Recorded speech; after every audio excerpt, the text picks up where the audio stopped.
morning, class. Mrs. Compty here. Today we're going to discuss some topics about personal safety that can be difficult or even uncomfortable to discuss at times. But it is an important topic, so we're going to have a serious discussion about it.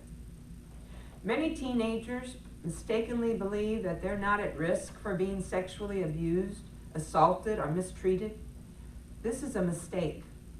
In fact, of all child sexual abuse cases that are proven in our country, the majority are toward high school-aged adolescents. And adolescents are far more likely to be mistreated this way by a relative, a friend, or someone else they know rather than a stranger. Statistically, about 1 in 4 females and 1 in 8 males are sexually abused or assaulted before turning 18. So look around your class and think about that. 1 in 4 females, 1 in 8 males are sexually abused or assaulted before they turn 18. Our discussion about personal safety starts with understanding boundaries. Each of us has personal rules called personal boundaries. Our boundaries determine what we do or don't do, who we share personal information with, how we communicate online, and what kind of physical contact we have with others. There are some people who intentionally try to cross other people's boundaries. They try to get too close, either physically or emotionally, or they share too much information, and they want you to share too much information in return. This can happen in real life or online. When someone tries to cross your personal boundaries, it can feel emotionally and physically awkward or uncomfortable. Emotionally, it can make you feel nervous or uneasy. At other times, or in other situations, you might feel really angry that someone tried to cross your boundaries, or really scared because what happened to you was frightening. Physically, when someone crosses your personal boundaries, it can make your stomach feel upset, your chest feel tight, or maybe you can feel dizzy or shaky. Sometimes pushing the boundaries can feel good, flirty, or interesting in the beginning, but it can quickly turn uncomfortable when someone crosses the line. When our emotions and our bodies react in these ways, this is our gut instinct telling us that something isn't right. Our bodies give us clues or instincts when a situation is threatening. It's important to trust those instincts when our safety is involved. Too often we can be too trusting of others, even when they haven't earned our trust. Instead, trust your own instinct. When it feels like something just isn't right or isn't safe in a situation, if we listen to ourselves, our bodies will tell us when someone is trying to cross our personal boundaries. Making safe decisions, taking care of our bodies, and being respectful of ourselves and others is important to God. Your parents brought you to church and presented you to God at baptism, and Jesus dwells within you. You're loved and cherished, and your body is a temple of the Holy Spirit. God does not intend for any harm to come to you, just as He does not intend for you to cause any other person harm. We are all made in God's likeness, and as such, we are made for greatness. We must honor and respect the boundaries of others, just as we expect our own boundaries to be honored and respected. One very serious personal boundary is the issue of the private areas of our bodies. People like doctors or nurses need permission to touch or see the parts of your body that are private. High school students face some serious concerns with this issue. The first concern involves adults who try to cross boundaries with teenagers.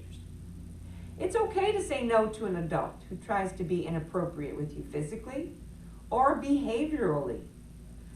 No adult, including relatives, friends, neighbors, adults at church, adults at school, has the right to touch you on private areas of your body or pressure you into inappropriate behavior.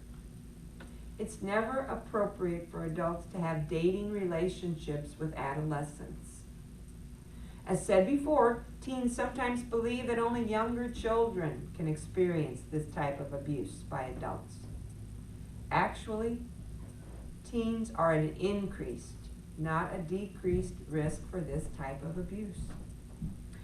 Be aware that adults who try to cross boundaries with adolescents will not usually begin with physical touching. Instead, they often begin by trying to earn the young person's trust, or even the trust of the young person's family. They can do things like telling the teen secrets, giving gifts or back rubs, showing the teen pornography, and even providing them with alcohol. It's never appropriate for adults to have dating or romantic relationships with high schoolers. When an adult's behavior gives you that gut instinct that something just isn't right, trust your instinct. Another concern involves safety with friends and dating partners. Teenagers can be mistreated or assaulted by people their own age, just as with adults. However, you can make smart choices that may help you to stay safe and make it less likely that you experience an unsafe situation. These smart choices include: stay sober and aware while out with a date or friends. Statistics show that in the majority of date assaults, alcohol is involved. Don't go out alone with a dating partner until you know him or her better. Be mindful of your location. Don't go to secluded areas. This includes houses where parents aren't home and vehicles that are just parked someplace, parking lots or at a party. If you're at a party, keep your beverage with you in order to reduce the chances of it being drugged without your knowledge. If you set down your drink or you've not kept watch over it, get a new glass and pour out the old one.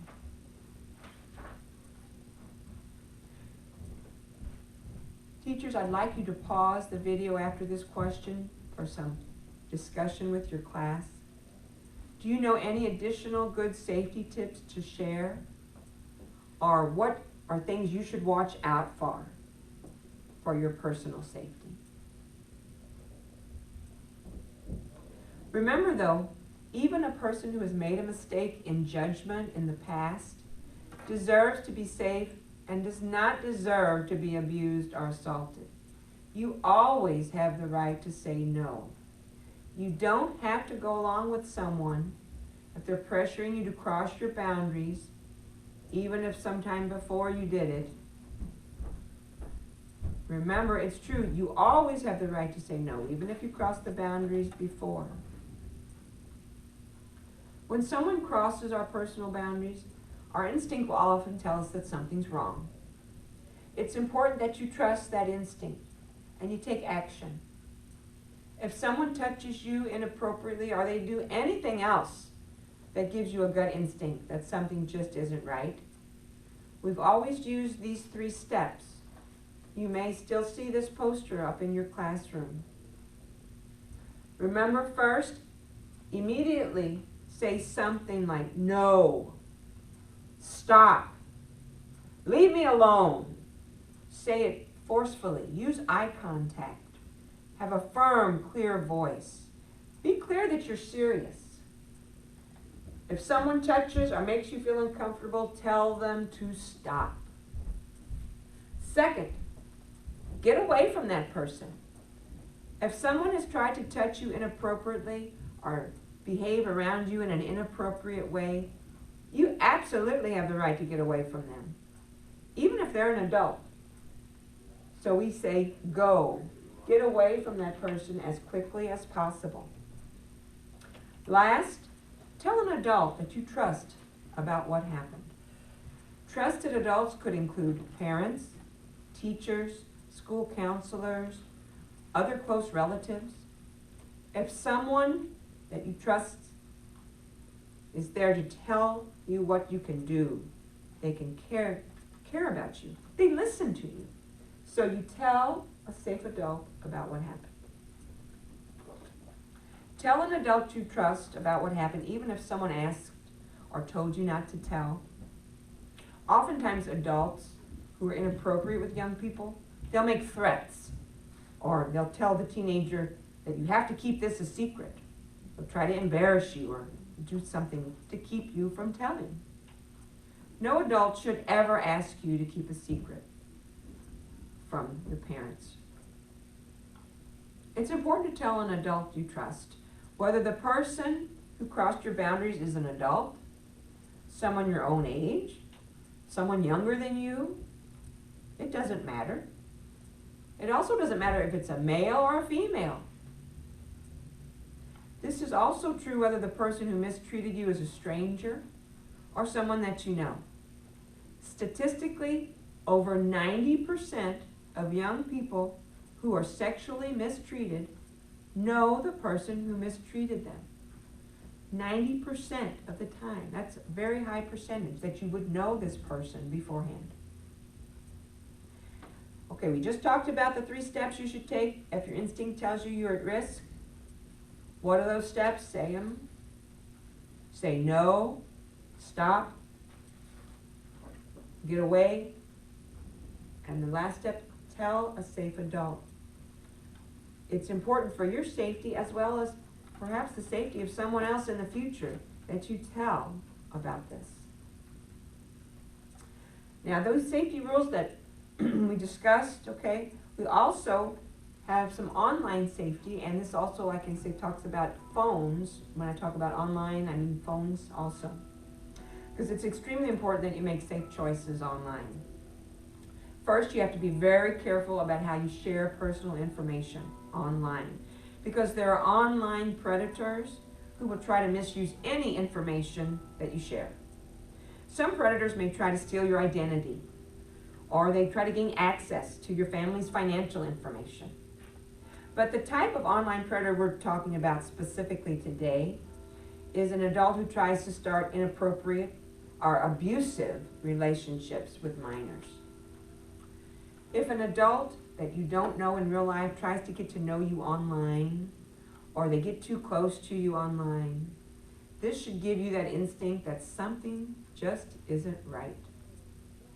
If someone online, again on your phone too, if they send you pictures, or they ask for pictures of you, or they send you gifts or credits in a game you're playing, or they want to meet you in real life, tell an adult that you trust. The best way for anyone to stay safe online is never to talk to strangers.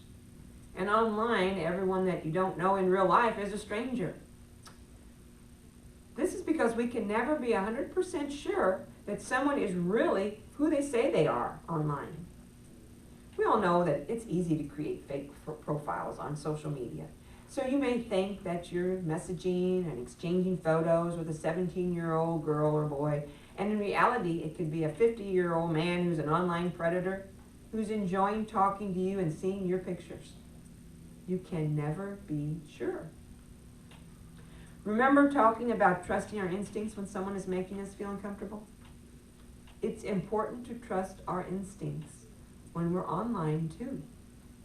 If you ever feel uncomfortable about how someone is talking to you online on your phone, asking you for pictures or personal information, or when you're playing a game, stop talking to them immediately and tell parents or another adult that you trust what happened.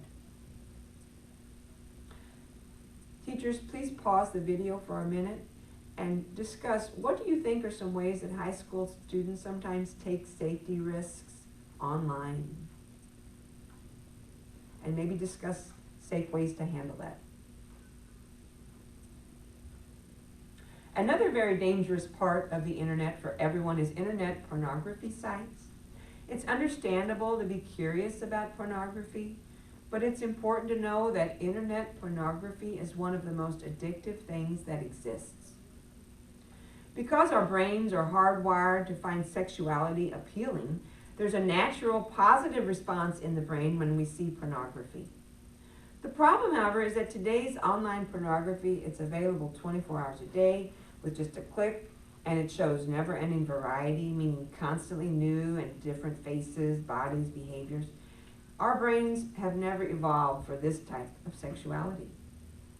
After regular exposure, research shows that internet pornography starts to have very serious effects on users. Some users start to experience depression and social anxiety. Other users begin to have difficulty getting through the day or going to sleep without using pornography. Many start to notice physical and sexual problems in themselves. And these effects only go away when a person completely stops using pornography. Internet pornography also depicts men and women in a way that is not realistic, and it can make people believe what they see is normal and healthy. Most married adults do not actually look or act like the people in pornography. This is not the way intimacy works in real relationships. The bottom line is that internet pornography is inappropriate, unhealthy, and very addictive. Pornography goes against our family's values and against our faith. The smart choice is to never use it. Sexting is another dangerous online behavior. Sexting is the sending of sexual photos, videos, or text messages over cell phones. We all know that it's morally wrong, but it's illegal too. It is illegal to have or send pictures or videos that show anyone under the age of 18 in a sexual way. It's also illegal to send a sexually explicit text message to a minor. Sexting could result in being criminally charged for possessing and or distributing child pornography. High school students have been charged with felonies and even added to state sexual offender registries for sexting. All it takes is for one person's parent to see their phone, get concerned, or notify authorities. Or a friend, boyfriend, girlfriend, that gets mad at you and shares that. If anyone, even a friend or someone you like, sends you an inappropriate photo or video, delete it and tell them to stop. If they don't stop, tell a parent. You're putting yourself at serious legal risk if you have this type of material on your phone or other technology. No matter what, even if someone asks you or they dare you, never ever take an inappropriate photo or video of yourself or anyone else. While this topic is not an easy one to discuss, it is important, so please remember, trust your instinct that something isn't right or it isn't safe about a situation. And remember, you can tell an adult you trust if someone has touched you or treated you inappropriately. Just as each one of us has the right to be free from mistreatment and pressure from other people, both online and in real life, we also have the responsibility to never place that pressure on any other person. It's important that we respect others' physical, emotional, and online boundaries. Teachers, please pass out the handouts now for the students to take home while I review some of the information with your class. Never go places alone. Try to stick with a friend or in a group. Usually unsafe adults will focus on teenagers who are alone. Always let an adult know where you're going and with whom you're going to be with. Your parents usually share that information with you when they're going someplace. It's a safety measure. Never get into a car or go with a stranger or any person who makes you feel uncomfortable. And remember, if it's other kids your age that you don't know and you're getting into a car with them, they're a stranger. Be aware that predators will use tricks to lure adolescents. Never go with someone you don't know, even if they say something like you've won a contest or you've been invited to a modeling tryout. Or as I said, it could be a teenager, a friend of a friend of a friend, and they're, oh, let's go ride around. And you don't know them, you should not get into a car with them. Never approach a vehicle that's asking you for directions or help. These are common lures used by adult predators. Know that safe adults would never ask a minor they don't know for help or for directions. Safe adults will never ask you to leave a store, the mall, the school, or any safe area without permission. If you need help in public and you can't contact an adult you know, ask a store clerk, a uniformed police officer, or a mother who has children with her for help. These adults are considered safest when you are in an emergency situation. It's also right to be suspicious of adults who seem too friendly. Trust your instincts when it doesn't feel right. An unsafe adult is someone who makes you feel uncomfortable or uneasy, or they ask you to keep secrets, or they want to be alone with you, or they try to get too close to you. You have the right to get away from any adult who makes you feel uncomfortable or unsafe. No adult or anyone should ever touch you inappropriately. Inappropriate behavior could include talking about their private body areas, showing you pornography, providing alcohol, or asking you about your body or any other personal information. Remember to stay safe online. We had some tips about that. Never friend or follow someone on social media that you don't know offline in real life. Online predators often pretend to be teens online in order to trick adolescents into giving out their personal information. Keep your privacy settings set as strictly as possible. Keep everything online password protected. Use different passwords for each profile. And never share passwords with anyone, even your friends. You could share them with your parents. Always log off of social media when you're finished using it. Stay away from questionnaires and surveys, even if they're sent by a friend and they promise you a gift card or something. These are often tricks that are used to gain personal information. Never take, post, forward, or comment on any inappropriate pictures or videos. Never keep this type of material on your phone or other device. Completely avoid internet pornography.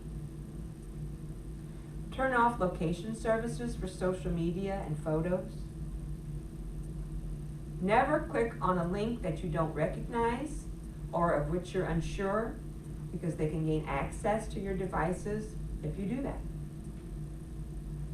Some families develop family passwords for emergencies.